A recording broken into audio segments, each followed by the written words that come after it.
મિત્રો સ્વાગત છે મારી ચેનલ પર અને મારી ચેનલ સબસ્ક્રાઇબ ન કરી હોય તો સબસ્ક્રાઇબ કરી લેજો અને આગળ પણ તમારા મિત્રોને પણ શેર કરી દેજો। અને આજે હું તમને અહીંયા આપ જોઈ શકો છો એક મોટર છે, અહીંયા જોઈ શકો છો જે મોટર આ બોડીની અંદર ફિટ છે અને તેનો ઉપયોગ આપણે ઘરે જે આપણે તેલનો ડબ્બો હોય કે પછી આવી રીતના જે ડબલું હોય આ RCMનું છે જે આપણા હાર્ટ એટેકથી પણ આપણે બચાવે તે આ તેલ છે જે શરીર માટે ખૂબ જ ઉપયોગી છે। તો આ મોટર તો સૌથી પહેલાં તો કે અહીંયા તેની પાઇપ નીચે આપ જોઈ શકો છો જે લાગેલી છે તે અહીંયા લગાવી દેવાની। ત્યારબાદ જે આપણે આપ જોવા મળી રહી છે કે આ સ્ટીલની એક પાઇપ આપેલી છે તે અહીંયા પણ પ્રેસ કરીને આવી રીતના ફિટ કરી દેવાની અને ચાલુ કરવા માટે બટન તેનું ઉપર આપેલું છે, આપ જોઈ શકો છો તે અહીંયાથી ચાલુ થશે।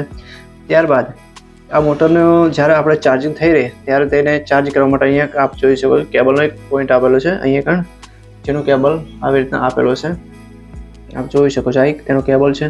તેને આપણે જે મોબાઈલનું ચાર્જર હોય તેના દ્વારા પણ અહીંયા કણ આવી રીતના લગાવી અને એક સાઈડથી આપણા મોબાઈલના ચાર્જરમાં લગાવીને તેને ચાર્જ કરી શકો છો।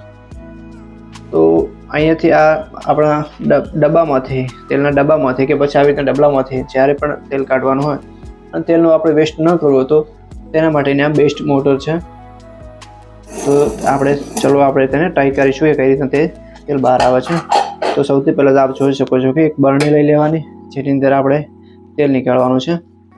તો આવી રીતના તેની પાઇપ રહી તે પૂરેપૂરી તેની અંદર ડૂબેલી હોવી જોઈએ, જે લગભગ આટલા સુધી નીચે સુધી આ પાઇપ પહોંચી જાય છે તેટલી તો કંપની આપેલી જ હોય છે। તો મિત્રો અહીંયાથી તેને કઈ રીતે નીકાળશો કે તેના માટે ઉપરથી બટનને આવી રીતે પ્રેસ કરી દેવાનું।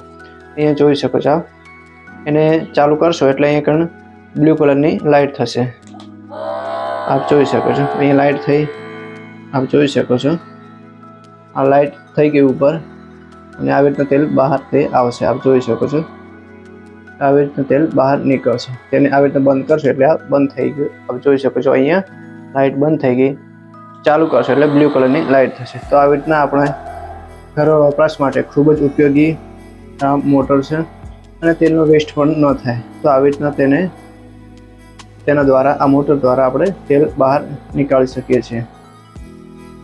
તો આપણે પણ મિત્રો કેવી લાગી આ મોટર તેનો રિપ્લાય આપજો કોમેન્ટમાં। તો આપ જોઈ શકો છો કે આવી રીતના તેને ઉપયોગથી આપણે તેલને ઘરે નીકાળી શકો છો વેસ્ટ કર્યા સિવાય। ત્યારબાદ મિત્રો તેને કોઈ બોક્સ હોય તેની અંદર મૂકી દેવાની જેથી કરીને મોટરને કોઈ પ્રોબ્લેમ ન થાય।